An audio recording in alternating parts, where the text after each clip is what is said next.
qui a osé et qui a réussi.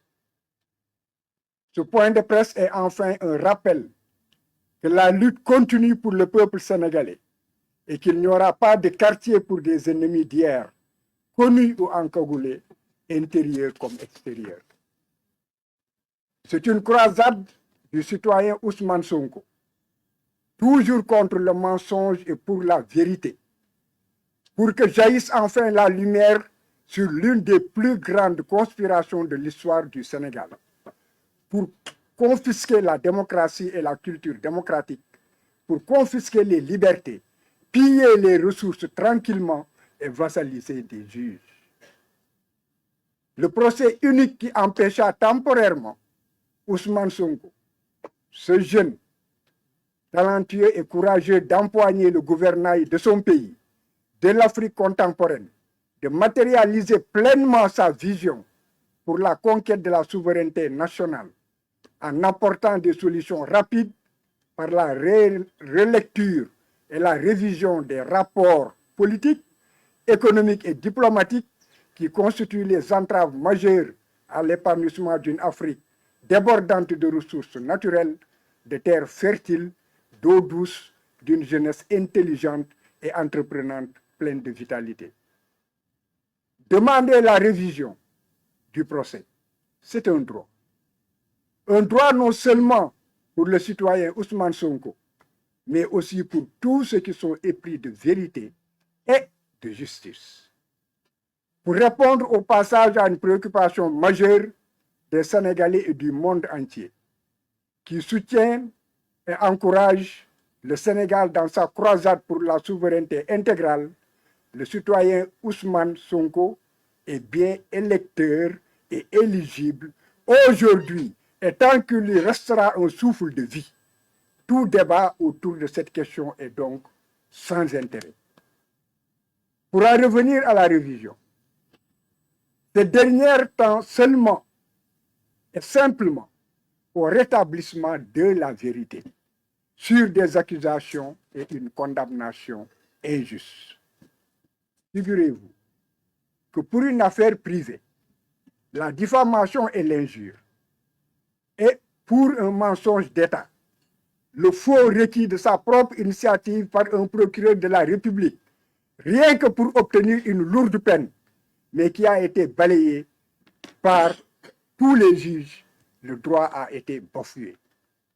Le citoyen Sonko a subi et vécu les violations les plus honteuses de l'histoire de la justice, avec des comparutions forcées, manu militari, des attentats à sa vie, des voies de recours abusives de la partie civile et du procureur de la République, des décisions violant les droits de la défense et le droit à un procès équitable, les appels du parquet et de la partie civile, l'on s'en souvient, la programmation du dossier alors que les délais d'appel n'avaient pas encore été épuisés, l'on s'en souvient encore comme si c'était il y a quelques secondes.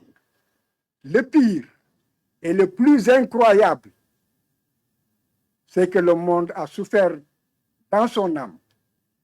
C'est le refus de la Cour suprême d'examiner le recours en inconstitutionnalité des lois qui ont condamné Ousmane Sonko au mépris d'une bonne administration de la justice et au mépris de l'intérêt général. Nous n'oublierons pas aussi le Conseil constitutionnel qui s'était fébrilement débrouillé pour se faire remettre la décision de la Cour suprême qui n'était pas encore définitive, rien que pour invalider la candidature d'un citoyen.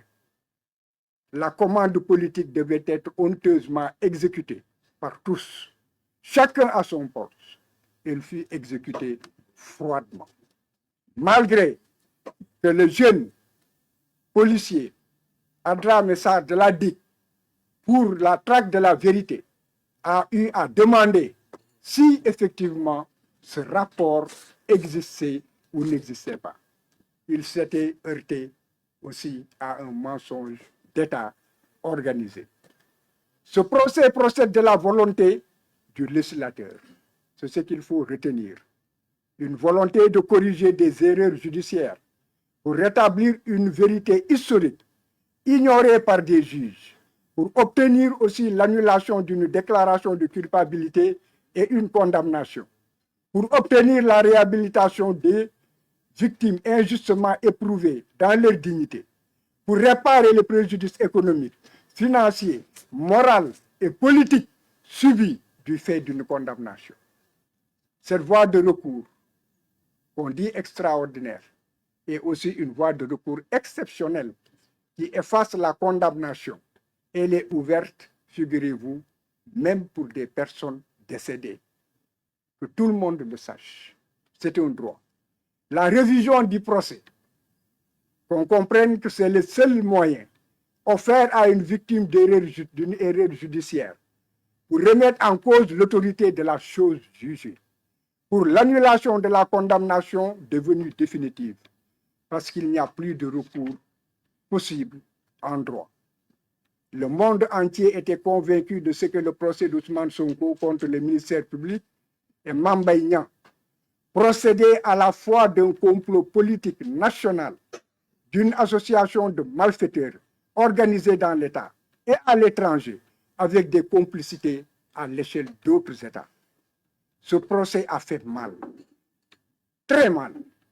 Mais lorsque la justice qui devait servir la vérité a plutôt servi le mensonge, la justice fléchit, mais continuera à indexer le mensonge. Et elle n'aura de paix que lorsque la justice retrouvera ses qualités attribuées, à savoir, premièrement, l'autorité que la loi lui confère. Deuxièmement, la dignité que l'on attend du juge. Le procès en révision de Ousmane Sonko contre Mame Mbaye Niang et le ministère public sera inédit. Si la commission de révision donne un avis favorable, parce que les décisions rendues ne procédaient pas d'une erreur, d'une simple erreur judiciaire, mais d'une conspiration politico-judiciaire qui a terni l'image de la justice sénégalaise et nuit à tout un peuple.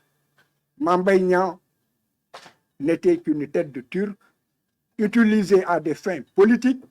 Il a agi et persévéré dans le mensonge sans éthique ni pitié. Il a fini par fuir son pays pour ne pas affronter la vérité qu'il a méprisée et qui aujourd'hui le rattrape. La dignité commande qu'il se présente, affronte ses propres mensonges.